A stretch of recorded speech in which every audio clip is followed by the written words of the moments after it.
Hello friends, welcome to Bhoomika kitchen. ನಾನು ನಿಮ್ಮ ಭೂಮಿಕಾ ಸುದರ್ಶನ್. ಪ್ರತಿದಿನ ಚಪಾತಿ ಮಾಡ್ತೀರಲ್ಲ, ಚಪಾತಿಗೆ ಏನಾದರೂ ಒಂದು ಪಲ್ಯಗಳನ್ನ ಹುಡುಕ್ತಾನೆ ಇರ್ತೀರಾ ಅಲ್ವಾ. ಇವತ್ತು ಬೀನ್ಸ್ ಕರಿ ಮಾಡೋದು ಹೇಗೆ ಅಂತ ತೋರಿಸ್ತಾ ಇದ್ದೀನಿ. ಅದಕ್ಕೊಂದು ಒಳ್ಳೆ ಸೈಡ್ ಡಿಶ್.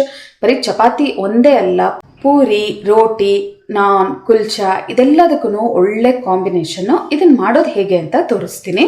ಸ್ಟವ್ ಆನ್ ಮಾಡಿಕೊಂಡು ಒಂದು 1/4 ಕಪ್ಪಷ್ಟು ನೀರು ಹಾಕ್ಕೊಂಡು 1/4 kg ಹುರುಳಿಕಾಯಿನ ಕ್ಲೀನಾಗಿ ವಾಶ್ ಮಾಡಿಕೊಂಡು 2 ಇಂಚು ಉದ್ದವಾಗಿ ಕಟ್ ಮಾಡಿಕೊಂಡು 1 ಟೀ ಸ್ಪೂನ್ ಅಷ್ಟು ಉಪ್ಪು ಹಾಕ್ಕೊಂಡು ಒಂದ್ಸಲ ಎಲ್ಲ ಚೆನ್ನಾಗಿ ಮಿಕ್ಸ್ ಮಾಡಿಕೊಂಡು ಲಿಡ್ ಕ್ಲೋಸ್ ಮಾಡಿಕೊಂಡು ಲೋ ಫ್ಲೇಮಲ್ಲೇ ಈ ಹುರುಳಿಕಾಯಿ ಅಥವಾ ಬೀನ್ಸು ಸಾಫ್ಟಾಗಿ ಬೇಯೋವರೆಗೂ ಬೇಯಿಸ್ಕೊಳ್ತೀನಿ. ಒಂದು 3/4 ಭಾಗ ಬೇಯಲಿ, ಆಮೇಲೆ ಫ್ರೈ ಮಾಡೋ ಟೈಮಲ್ಲಿ ಇನ್ನೊಂದು ಸ್ವಲ್ಪ ಬೇಯಬೇಕು. ಅಲ್ಲಿವರೆಗೂ ಬೇಯಿಸ್ಕೊಳ್ಳೋಣ.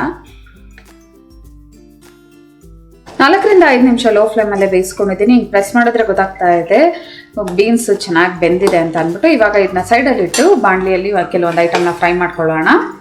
ಸ್ಟವ್ ಆನ್ ಮಾಡಿಕೊಂಡು ಬಾಣಲಿ ಒಳಗಡೆ 1 ಟೀ ಸ್ಪೂನ್ ಎಣ್ಣೆ ಹಾಕೊಂಡಿದ್ದೀನಿ. ಎಣ್ಣೆ ಒಂಚೂರು ಚೆನ್ನಾಗಿ ಬಿಸಿ ಆಗ್ತಿದೆ ಹಾಗೆ ಜೀರಿಗೆ ಅರ್ಧ ಟೀ ಸ್ಪೂನ್, ಮೆಣಸು 5 ರಿಂದ 6 ಕಾಳು, ಬೆಳ್ಳುಳ್ಳಿ 7 ರಿಂದ 8 ಅಷ್ಟು, ಶುಂಠಿ ಅರ್ಧ ಇಂಚು, ಮೆಣಸಿನಕಾಯಿ 4 ರಿಂದ 5 ನಿಮ್ಮ ಖಾರಕ್ಕೆ ತಕ್ಕಷ್ಟು. ಇದಿಷ್ಟು ನಮ್ಮ ಮೊದಲು ಫ್ರೈ ಮಾಡ್ಕೊಂಬಿಡೋಣ. ಹಸಿಗಮ ಎಲ್ಲ ಹೋಗ್ತಿದ್ದ ಹಾಗೆ 1 ಮೀಡಿಯಮ್ ಸೈಜ್ ಈರುಳ್ಳಿ ಸ್ಲೈಸಸ್ ಕಟ್ ಮಾಡ್ಕೊಂಡಿದ್ದೀನಿ. ಇದು ಸಾಫ್ಟ್ ಆಗೋವರೆಗೂ ಫ್ರೈ ಮಾಡ್ಕೊಳ್ತೀನಿ. ಈರುಳ್ಳಿದು ಹಸಿಗಮ ಹೋಗ್ತಿದ್ದ ಹಾಗೆ ಕೊತ್ತಂಬರಿ ಸೊಪ್ಪು 2 ಟೇಬಲ್ ಸ್ಪೂನ್ ಕಟ್ ಮಾಡ್ಕೊಂಡಿರೋವಂಥದ್ದು, ಪುದೀನ ಸೊಪ್ಪು ಸ್ವಲ್ಪ ಒಂದು ಚೂರು ಅಂದರೆ ಕಟ್ ಮಾಡಿಕೊಂಡ್ರೆ 1 ಟೇಬಲ್ ಸ್ಪೂನ್ ಬರಬೇಕು. ಕೊತ್ತಂಬರಿ ಸೊಪ್ಪು ಎಷ್ಟು ಹಾಕೊಂಡಿರ್ತೀವಿ ಅದ್ರ ಅರ್ಧದಷ್ಟು. ಇದನ್ನೆಲ್ಲ ಈ ಥರ ಚೆನ್ನಾಗಿ ಮಿಕ್ಸ್ ಮಾಡಿಕೊಂಡು ಫ್ರೈ ಮಾಡಿಕೊಂಡು ಸ್ಟವ್ ಆಫ್ ಮಾಡ್ಕೊಳ್ತೀನಿ. ಸೊಪ್ಪೇನು ಜಾಸ್ತಿ ಫ್ರೈ ಆಗೋದು ಬೇಡ, ಜಸ್ಟ್ ಒಂದು 30 ಸೆಕೆಂಡ್ ಫ್ರೈ ಆದರೆ ಸಾಕು. ಇದು ತಣ್ಣಗಾದ್ಮೇಲೆ ಮಿಕ್ಸರ್ ಜಾರ್ ಒಳಗಡೆ ಹಾಕೊಳ್ತೀನಿ. 1/4 ಕಪ್ ನೀರು ಹಾಕೊಂಡು ನುಣ್ಣದಾಗಿ ರುಬ್ಕೊಳ್ತೀನಿ. ಈ ಹದದಲ್ಲಿ ರುಬ್ಕೊಂಡಿದ್ದೀನಿ. ಇವಾಗ ಇದನ್ನು ಒಗ್ಗರಣೆಲ್ಲ ಹಾಕಿ ಬಾಡಿಸ್ಕೊಳ್ಳೋಣ. ಸ್ಟವ್ ಆನ್ ಮಾಡಿಕೊಂಡು ಅದೇ ಬಾಣಲಿ ಒಳಗಡೆ 2 ಟೇಬಲ್ ಸ್ಪೂನ್ ಎಣ್ಣೆ ಹಾಕೊಂಡಿದ್ದೀನಿ. ಎಣ್ಣೆ ಒಂಚೂರು ಬಿಸಿ ಆಗ್ತಿದ್ದ ಹಾಗೆ ರುಬ್ಬಿರೋ ಅಂಥ ಮಿಶ್ರಣನ ಹಾಕೊಳ್ತೀನಿ. ತುಂಬ ಜನ ಸಬ್ಸ್ಕ್ರೈಬರ್ಸು ನೀವು ನಾನ್ ಸ್ಟಿಕ್ ಬಾಣಲಿ ಉಪಯೋಗಿಸ್ಬಿಡಿ ಅಂತ ಹೇಳ್ತಾನೆ ಇರ್ತಾರೆ. ಅದಕ್ಕೋಸ್ಕರ ಸ್ಟೀಲ್ ಬಾಣಲಿ ತೊಗೊಂಡೆ. ಸ್ಟೀಲ್ ಬಾಣಲಿಯಲ್ಲಿ ಮಾಡಬೇಕಾದ್ರಂತೂ ತುಂಬಾ ಹುಷಾರಾಗಿರಬೇಕು, ಯಾಕೆಂದರೆ ಬೇಗನಾಗಿ ಹೀಟ್ ಬಂದುಬಿಡುತ್ತೆ. ನೋಡಿ, ಈ ಥರ ಮಿಕ್ಸ್ ಮಾಡಿಕೊಂಡು ಇನ್ನೊಂದು ಸ್ವಲ್ಪ ನೀರು ಹಾಕ್ಕೊಂಡು ಮಿಕ್ಸ್ ಮಾಡ್ಕೊಳ್ಳೋಣ. ಇನ್ನೊಂದು 1/4 ಕಪ್ ಅಷ್ಟು ನೀರು ಹಾಕೊಂಡಿದ್ದೀನಿ. ಎಲ್ಲ ಒಂದ್ಸಲ ಈ ಥರ ಚೆನ್ನಾಗಿ ಮಿಕ್ಸ್ ಮಾಡ್ಕೊಳ್ತೀನಿ. ಕುದಿ ಬರ್ತಿದ್ದ ಹಾಗೆ ಲಿಡ್ ಕ್ಲೋಸ್ ಮಾಡ್ಕೊಂಬಿಟ್ಟು ಅದರದ್ದು ಹಸಿ ಘಮ ಎಲ್ಲ ಹೋಗಿ ಒಳ್ಳೆ ಘಮ ಬರಬೇಕು. ಅಲ್ಲಿವರೆಗೂ ಇದನ್ನು ಚೆನ್ನಾಗಿ ಬೇಯಿಸ್ಕೊಳ್ಳೋಣ. ಕುದಿ ಬರ್ತಾ ಇದೆ.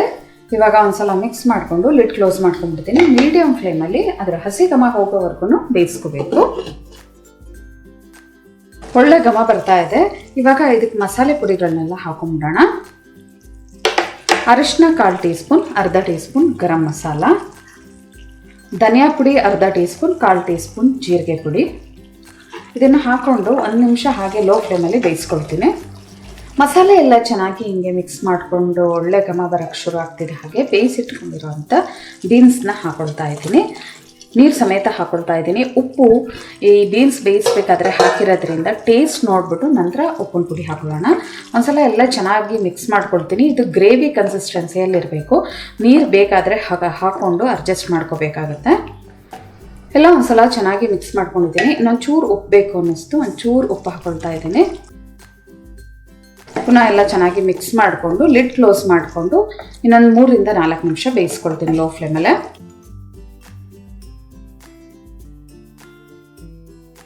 ಲೋ ಫ್ಲೇಮಲ್ಲೇ ಒಂದು 4 ರಿಂದ 5 ನಿಮಿಷ ಚೆನ್ನಾಗಿ ಇದನ್ನ ಬೇಯಿಸ್ಕೊಂಡಿದ್ದೀನಿ.